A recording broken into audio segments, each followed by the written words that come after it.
Not again. We cannot start with that again. I'm making the mouth of the child, who's also makes the mouth of the cat that looks like the child coughing.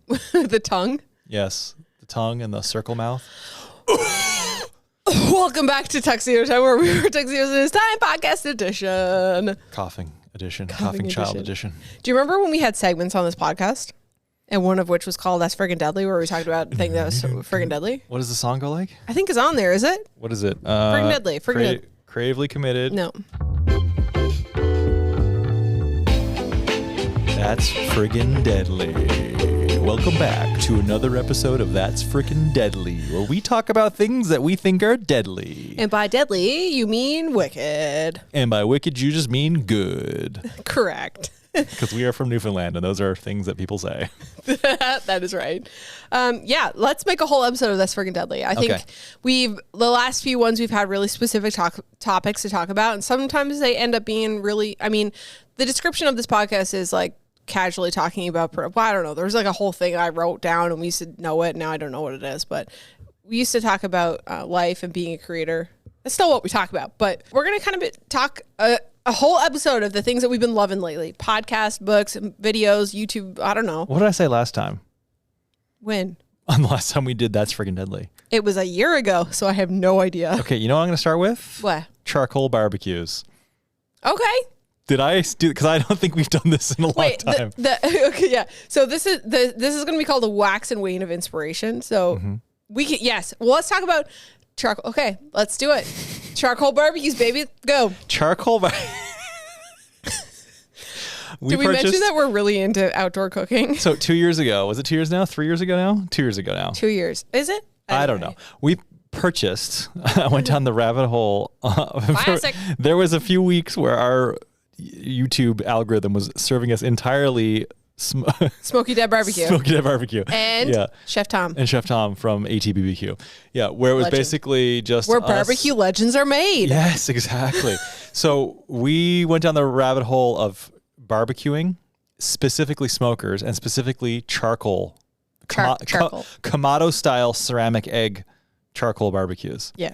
And we ended up purchasing and settling on a Kamado Joe ceramic barbecue, which basically is just a big ceramic bowl that has vents on it, and you put charcoal in it, you light the charcoal fire, and then you cook on it, and you can put smoking wood on, and it's changed the way we've cooked. Yes. If anybody has seen my Instagram stories for the last 2 years. It's kind of been one of your passions has been smoking meats. Yeah. Are you inspired by animal carcasses? I mean, it's definitely, I'm inspired to cook the meat because it tastes fucking delicious. You're inspired by Chef Tom from atbbq.com, actually. I guess why this is friggin' deadly is because it took our meat cooking to a new level. Yeah. And it's like one of those things where I didn't realize that we could make meat that far exceeded restaurant quality steak. Yes. That's been the biggest game changer, has been like the quality of beef. Right. Like I will never order a steak when I'm at a restaurant. Because it's double the cost and disappointing. And it's disappointing, exactly. So smoking meats on a smoker yourself, and it's kind of like just very satisfying. And maybe that's just like the dude in me I love it too. Who likes a barbecue. I love it too, but we all know what happened to me that time. What happened to you? Well, I saw 10 gifts for dudes for Christmas time, and I clicked on it, and I was like, oh, I love all of this stuff. And you're like, am I a dude? Am I a dude?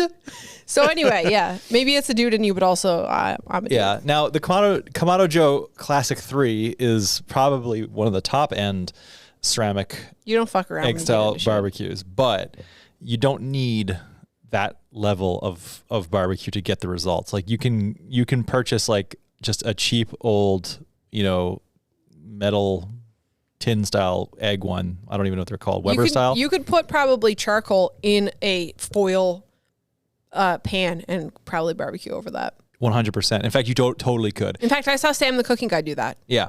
Like you don't need to like have a fancy thing. And in fact, when we're out in the woods, we're cooking steak over the fire. Yeah. I realized, oh my God, this is just like cooking over a slightly less controlled charcoal bed. Yeah, it's a little bit more difficult. Yeah. But the concepts are the same. You have to tend to it more. Yeah. But it's like, wow, this is quality wise. This is like having a meal cooked over a fire is just like cooking it over charcoal. It tastes the same. That nice smoky taste to it. Oak, smoking with oak wood. Oh my God. It's just. Okay, hear me out. Here we go. Okay. Drop it. 2.5 inch thick bone-in ribeye. Yep. Did you say bone or ribeye? Bone-in ribeye. Tromboner ribeye. And seasoned with just a basic cattleman's trail dust. Which is essentially just salt, pepper, garlic powder, onion. Yep. Oh, and it's almost like a Montreal, isn't it? It's kind of tastes like a Montreal steak spice, but it's just a general all-purpose spice that you can pretty much use on anything. Yeah, and it's kind of coarse. And it's coarse, yes, and that's the issue. The key is that it's coarse, right? Yeah. Heavily seasoned, 2.5 inch thick bone-in ribeye, smoked on the smoker with oak wood for about 45 or 50 minutes to get up to 110. This is a reverse sear at 200 degrees. Once it's up to temp, 225 on the smoker ish. And then with oak smoking wood, and then sear it until internal temperature is 125, 130-ish.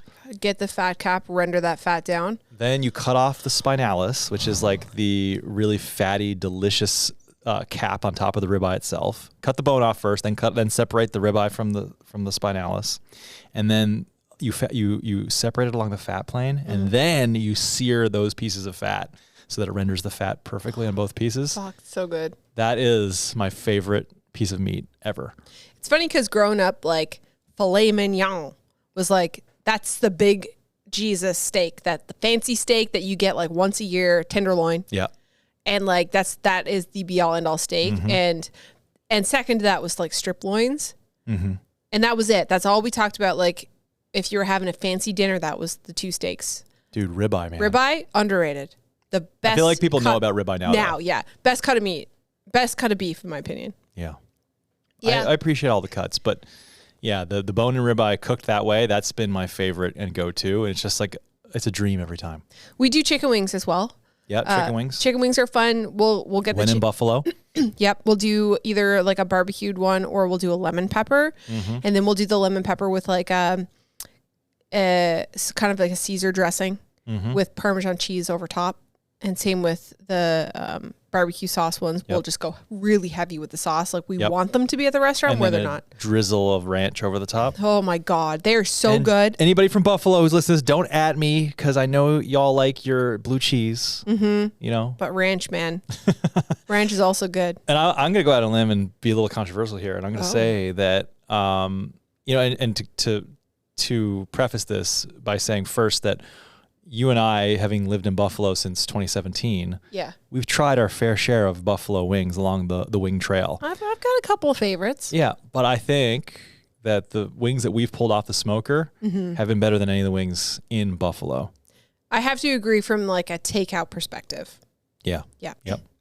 Yep. Anyway, so Kamado Joe. In summary, charcoal barbecue changed my life. I'm pretty sure I did the last. I'm pretty sure that's what the last one was. But it's been so long. But if I can't remember, they can't remember. These guys can't remember. Unless they just listen to it. You guys can always go back and check. Okay. All right. What's next on your That's Friggin' Deadly list? Okay. My That's Friggin' Deadly is the 2004 Ewan McGregor series Long Way Around. Didn't know where you're going with the 2004. And then also 2007 Long Way Down and 2020 Long Way Up.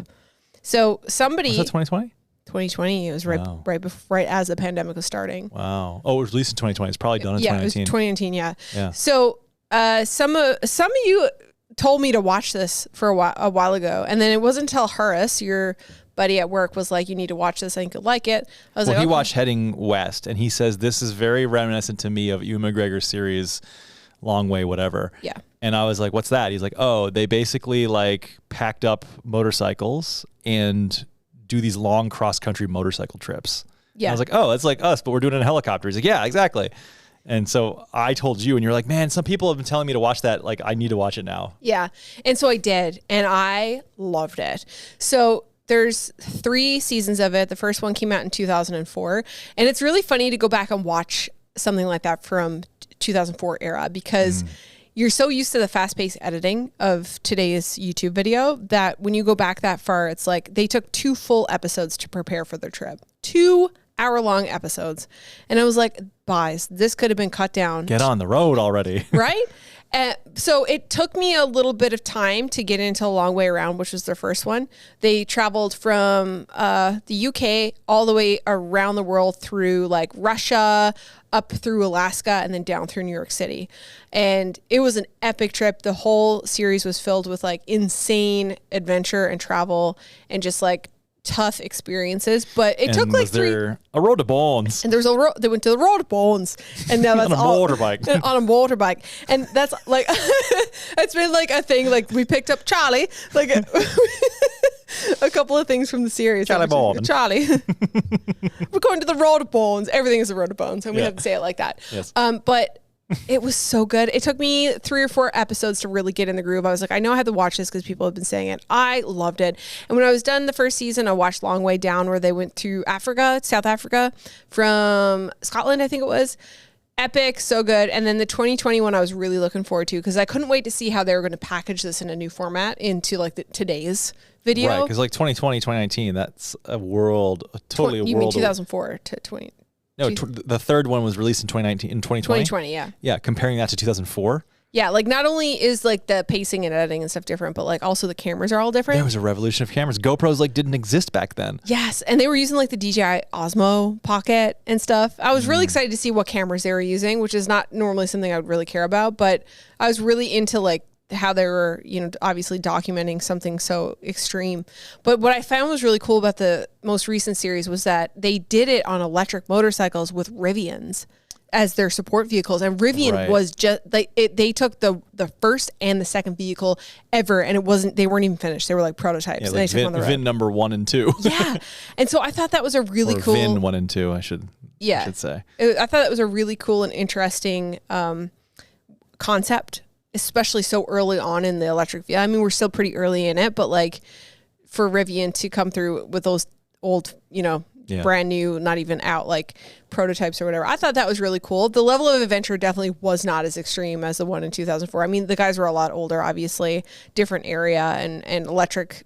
You can only do so much with like electric vehicles.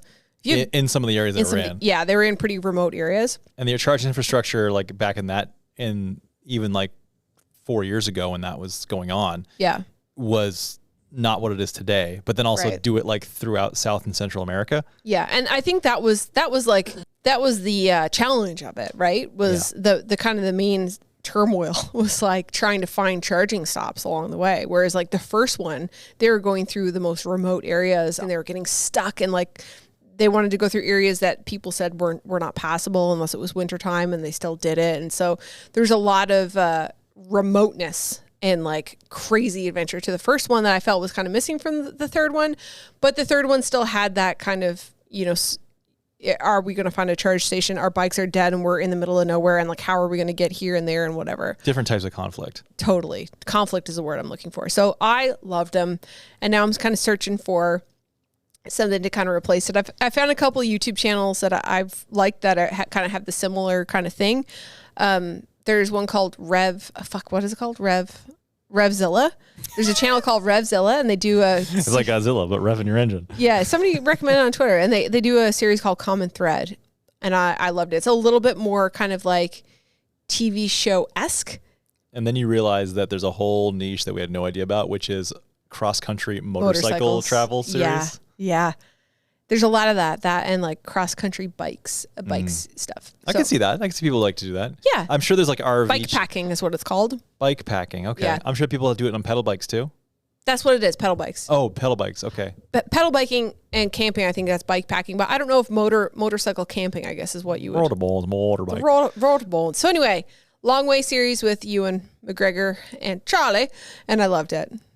You did love it. I never got into it, and you just kind of like forged onwards without me, and that's fine. You watched the last season with me. last season with you, just because I thought it might be more palatable, since I wasn't really vested in it. Yeah. So like I didn't really have the stamina to go like sit through older, slower content. Yes, I did. I was looking for that like something like Departures is what I was looking for. I wanted something that was going to have that effect on me. And Departures being from that era. Yeah, which 2007. was like a Canadian travel show. They were Canadians, right? Yep, Canadian travel show. And the guys would just basically travel around the world and film it. Best show. That was the whole reason why we started a channel. That was almost like major inspiration for me. That was almost like a time when like people traveling the world wasn't like a common thing. I feel like now like a lot of people saw that or that era and were inspired to make, and a lot of the YouTube channels that we see nowadays where people just travel full time, like that's kind of the formula they follow.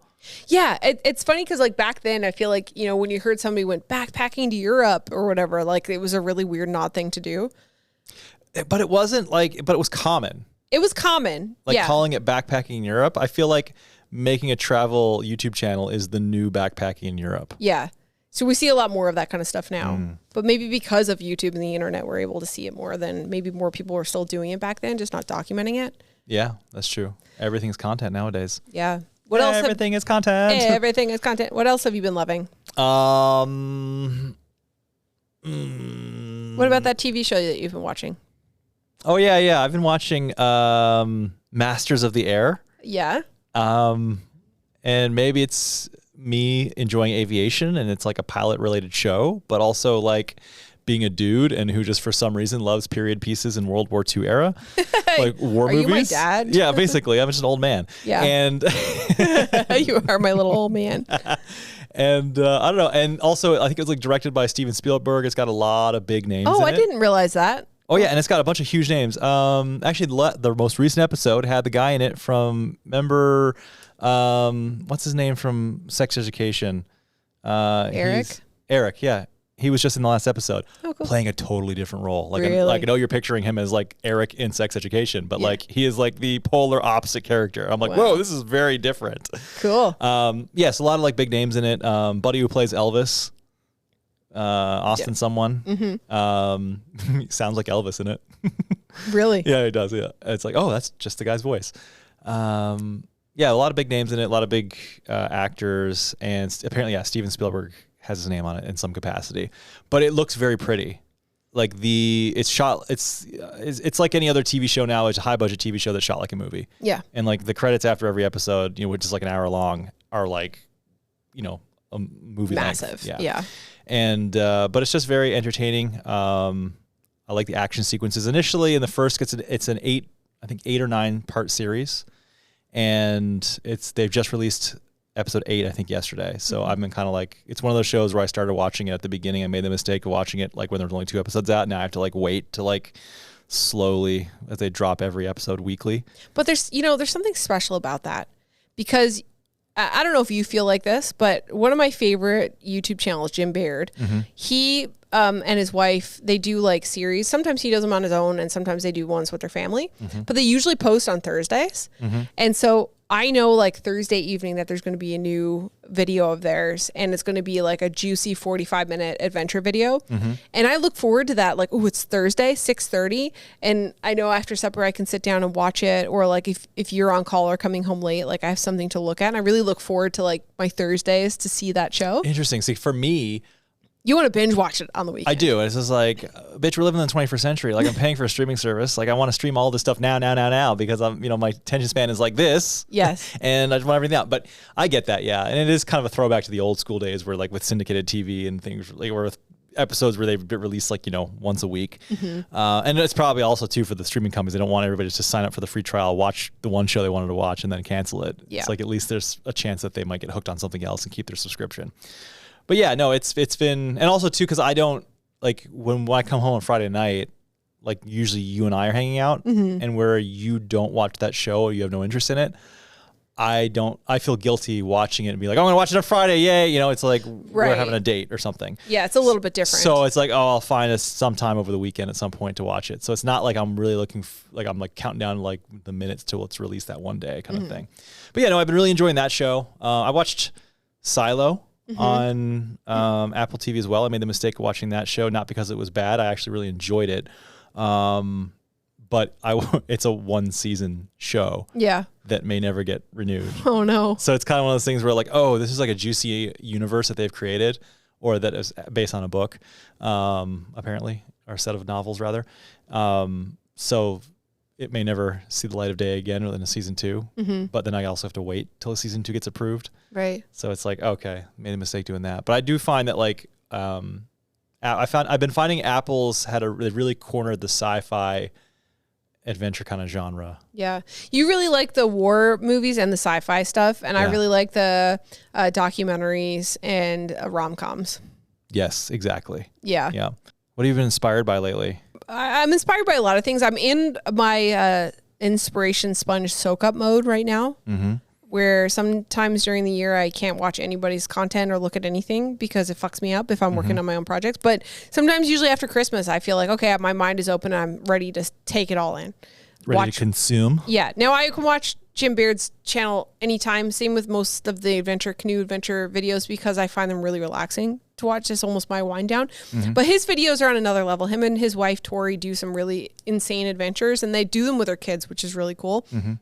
And sometimes he goes off solo, but I love watching them because they do nuts shit that I would never think of doing. Didn't Buddy like walk across? We watched one yesterday or a couple nights ago that was like him walking across some barren wasteland of like desert. The winter Ngava wasteland. Peninsula is what he walked across. He walked across the Ngava Peninsula, and it was like 30 days, and he like shit his pants, and like he was in the tent. It was in the dead ass of winter. I too have pooped my pants. Like, this dude is doing some fucking insane shit. But he also has like the personality to really be able to watch for a long time. Like, he's fun to watch. He kind of, I don't know how to describe him. He's just kind of unique person, and it doesn't seem like he puts on a character for the camera. He's just him, but he's also like enjoyable. And he's really smart. He talks a lot about like, nature and animals and landscapes and all sorts of history about things that somehow he knows. It's just, it's just crazy. He's like, oh yeah, this thing here is specifically, this bird is really smart. He's a professional adventurer. He is, and that's it. He's just a professional, and he's really knowledgeable in his field. So I like watching him for that, because he's not only just doing these adventures, but he's actually talking about some of the stuff too, like the different types of landscapes that he's encountering, or geology, or like nature, or like history, which is really cool. But I love watching the ones with his wife, because his wife is such a badass. Like, she's just out there doing all the stuff that he's doing, you know what I mean? And she's putting up the tents, and she's doing the cooking, and she's chopping wood, also like going down the rapids, dealing with rapids, and like also taking care of the kiddos on top of all of it. Like, it's pretty neat. But like, yeah, she's just bombing rapids, and she's like a fantastic paddler. I don't know what you call it, but anyway, I find that really inspiring as like a person who's kind of starting to get it. A female adventurer. Yeah, she does this course, and I really want to take it. Paddling. It's called Paddle Like a Girl, and I'd like to do it. Can I do it? Maybe, I don't know. That's been inspiring, and then I've also recently watched this 4-part show called what's it called? Edge of the Earth. You watched it with me. Oh, was that on HBO? It's on HBO. My hairstylist, Chelsea, recommended it to me. HBO actually has a lot of great little documentaries and stuff. I found a couple of different ones, but this one was really good. It's 4 episodes. Each episode kind of follows a different story. So the first one was like a skiing, snowboarding one. There is one where it was like this huge like kayaking thing down these insane remote rapids. There was a surfing one. And what was the other one? Climbing. It was climbing. 4th one, climbing.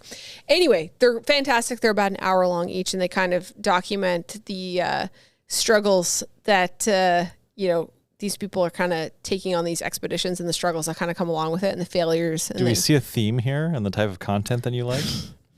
Yeah. Well, yes. Survival adventure. I was going to talk about podcasts a little bit. One of my favorite podcasts is called Real Survival Stories.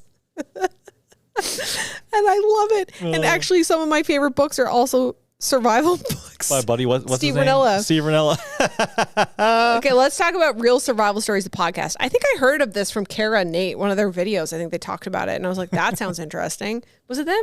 Anyway, each episode is basically a real survival story. It's about somebody who had like a near-death experience and lived. And they get the person on the podcast. And so it's not just like an interview. It's like the person whose experience happened, they tell the story, but the narrator also tells the story. But the narrator like does a really good job of telling the story. And the narrator, Steve Ranella? No, it's not Steve Ranella. It's some British guy. But like, there's sound design in there. So, and there's no music, but the sound effects really heighten the stories that they're telling. Wasn't one of the episodes that buddy was bow hunting and ended up shooting himself through the neck? That's Steve Ranilla's book. Oh, that was his book. So the books are really similar. Oh, Real Survival Stories is not Steve Ranella. No, Real Survival Stories is a podcast that I listen to. Yes. I you know what? I've come across, because you and I share the same podcast account. Yeah. So like every now and then this guy that's a really intense British guy will come on. That's him, yeah. That's Real Survival Stories. Okay, I know. I've heard it. He's like, deep in the Amazon. Oh, yeah. It's really good. If you like intense survival stories, especially if you do like a lot of driving, I like it. I'm trying to save them up for like my next road trip, but like I like them because they're so interesting that you have to like listen intently. And like, I can't wait. If I have to stop the car, I'm like, I have to go inside and listen to the rest of this. Like I have to know what happens. And then the next one plays, and then the next one plays. And it's just, but you really also use it like as an educational moment too. Oh yeah, because there's always takeaways from it. Yeah. You and I are not infrequently out in the middle of the wilderness. Yeah, it's true. I mean, every story is like, oh shit, you can almost see how these things are happening and the choices that people are making. And so then you start taking away things like, oh, this person left their camp at, late at night, and they decided not to take a bag with essentials in it, and then they followed something down a canyon and couldn't get back, and now suddenly they have no food, no water, no shelter, no way to make a fire, and then not enough clothes to keep them warm. Right. It's like you see, as they're telling the story, you are identifying in real time all the holes of the Swiss cheese and how they're all going to align. Yeah So that's really interesting. Have you listened to any good podcasts lately? PJ Vogt came out with Search Engine. Which, I love it. Which we've been both listening to. It's so good. You and I, I don't know how we got into Reply All. But I started listening to Reply All years ago. Somebody from the marketing company recommended it to me, I think. And I started listening to it. I remember listening to it back when we lived in Vancouver. And Reply All was like one of those OG podcasts that I feel like were just very popular very early on. Yeah, I was like, you need to listen to this. I think you're going to like it. And then it kind of imploded. Yeah. There was some drama, but it wasn't very clear, or it wasn't clear to me exactly. Something happened. Maybe if I dug into it more. But you know what? Search Engine is about it's PJ, who is one of the two main hosts of Reply All. Yeah. And what he does on his new podcast is basically just answers questions and then uses an opportunity to tell a really good story. You can tell he's a journalist, and he approaches things from a very inquisitive manner. Yeah. But he does a really good job just taking a basic question and then turning it into a story with multiple threads. Yeah. The thing I like about his podcast is that it's not political or news related or anything really specific. It's just curiosity. It's why are there so many chicken bones on the ground? Yes. And then you're like, why are there so many chicken bones? That's so obscure. Yeah. Or why are there what was the one he did about affordable housing? Why can't we just take all these, why are there so many abandoned malls and office buildings and so few houses? Yeah. Where's the disconnect? He did one on drugs once. What was the drugs one called? Why do I take speed or something like that? Yeah. And just they're just so interesting. He's a fantastic storyteller. Yeah. But they're nailing the titles, because the titles are really oh, I have to know. Clickbait. Why are there so many chicken bones? Yeah. Oh, there's a chicken bones part 2? You know what I mean?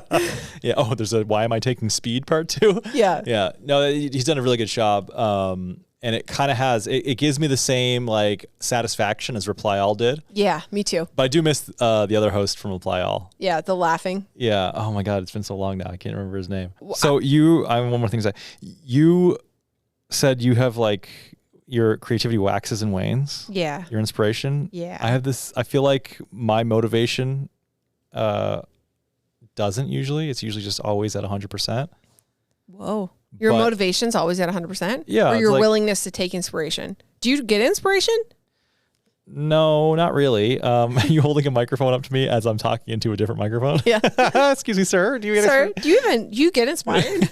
I don't find that my inspiration, my ability, my receptiveness to inspiration changes much. It is always what it is. But my motivation, I usually find myself as a pretty motivated individual where I'll always just be willing to do whatever.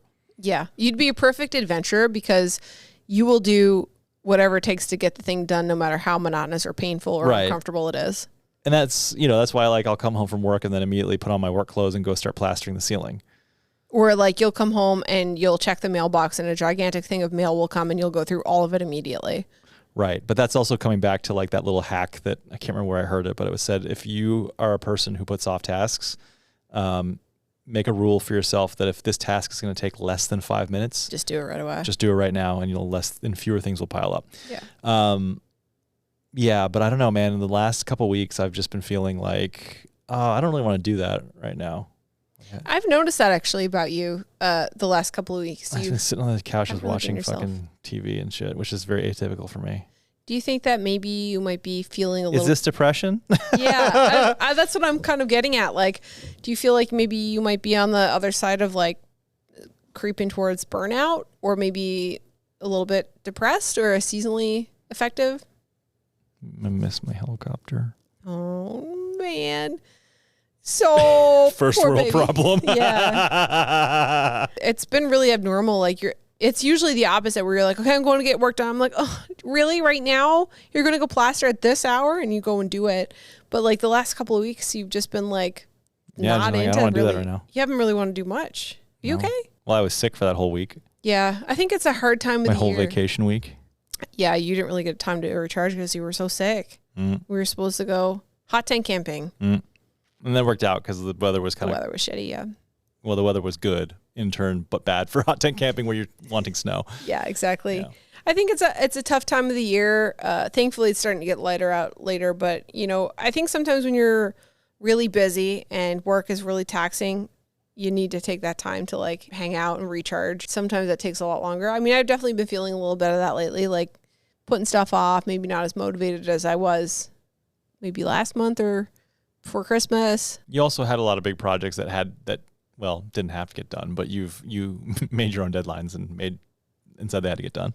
Yeah, and you also like haven't stopped in like a couple of years. I mean, I don't think I've ever seen you really do this where you just kind of sit on the couch and not really want to do anything and watch TV like normal people. Yeah. So maybe it's just like I don't know. Maybe I'm getting old.